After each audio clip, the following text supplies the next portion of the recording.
خوش نصیب تو وہ ہیں جو 5 گانا نماز ادا کرنے کے بعد تہجد بھی قضا نہیں ہونے دیتے، سجدوں سے اللہ کے حضور حاضری پیش کرتے ہیں۔ سب سے زیادہ بندہ اللہ کے اس وقت قریب ہوتا ہے جب سجدے میں سر رکھا ہوا ہوتا ہے۔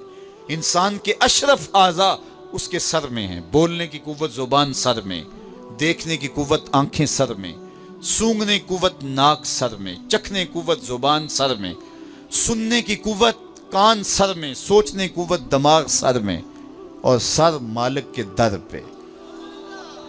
ناک بھی رگڑ رہا ہے، پیشانی بھی رگڑ رہا ہے، اور زبان سے کیا کہہ رہا ہے؟ سبحان ربی الاعلی، مالک مجھ سے نیچے کوئی نہیں، تیرے سے بالا کوئی نہیں۔ انسان کو بندگی کا ذوق جب نصیب ہو جاتا ہے، جب اس کے حضور بندہ جھکنے لگ جاتا ہے، تو پھر وہ کسی کے آگے نہیں جھکتا۔ وہ ایک سجدہ جسے تو گراں سمجھتا ہے، 1000 سجدے سے آدمی کو دیتا ہے نجات۔ آب و دانہ بند نہیں کرتا، سورج کو حکم نہیں کرتا کہ اس کے آنگن میں روشنی نہیں پھیلانی، چاند کو نہیں روکتا کہ تیری کرنیں اس کے ویڑے میں نہیں پڑنی چاہیے، بلکہ اللہ جب کسی سے ناراض ہوتا ہے سجدوں کی توفیق چھین لیتا ہے۔ سجدوں کی توفیق چھن گئی تو پھر سمجھو اللہ ناراض ہے، اللہ راضی نہیں ہے۔ اور اگر سجدوں کی توفیق نصیب ہو جائے، کسی نے واصف علی واصف مرحوم سے پوچھا تھا کہ کیسے ہمیں پتہ چلے گا کہ ہماری نماز قبول ہو گئی ہے، تو انہوں نے کہا تھا ایک نماز کے بعد دوسری عطا ہو جائے تو سمجھ لو پہلی قبول ہو گئی ہے۔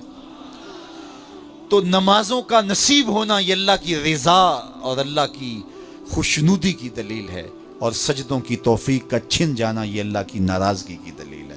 میں اور آپ دیکھیں کہ ہم کہاں کھڑے۔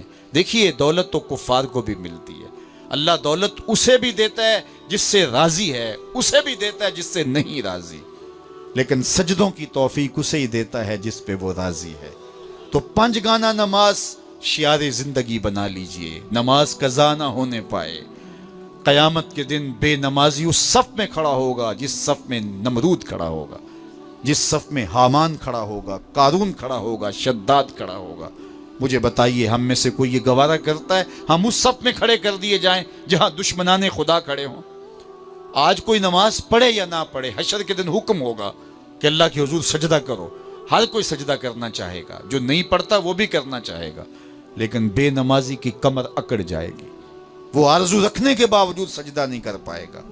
قرآن بتاتا ہے کچھ لوگ جہنم کو دھکیلے جا رہے ہوں گے، انہیں کچھ لوگ پوچھیں گے ما سلککم فی سقر، تم جہنم کو کیوں جا رہے ہو، کیا ہوا تمہیں؟ تو وہ جواب میں کیا کہیں گے؟ لم نکو من المصلین، ہم نماز نہیں پڑھا کرتے تھے۔ سب سے پہلا حساب قیامت کے دن جو بندے سے لیا جائے گا وہ نماز کا لیا جائے گا۔ پہلا سوال بندے سے یہ ہوگا۔ یا چڑیاں بھی رب کی تسبیح بولیں اور اشرف المخلوقات سویا رہے، جب صبح کا وقت ہوتا ہے حشرات الارض بھی بلوں سے نکل کے رب کی تقدیس کے ترانے پڑھ رہے ہوتے ہیں۔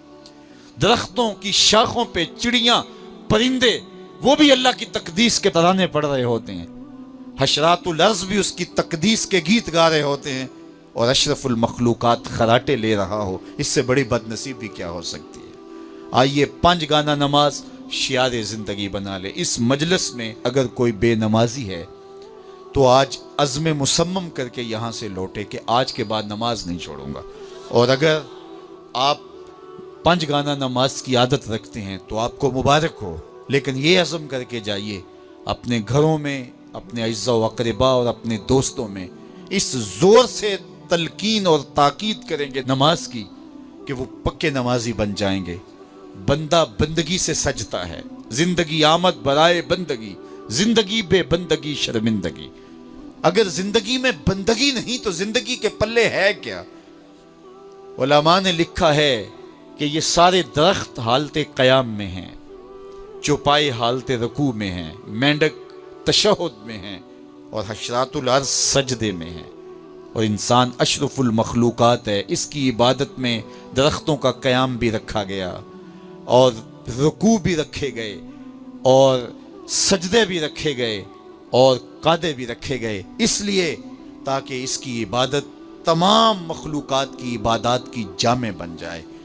لیکن اس کے باوجود اللہ کے حضور سجدہ ریز ہونا پسند نہ کرے تو بتائیے کیسے رحمتیں اس کے اوپر اتریں گی؟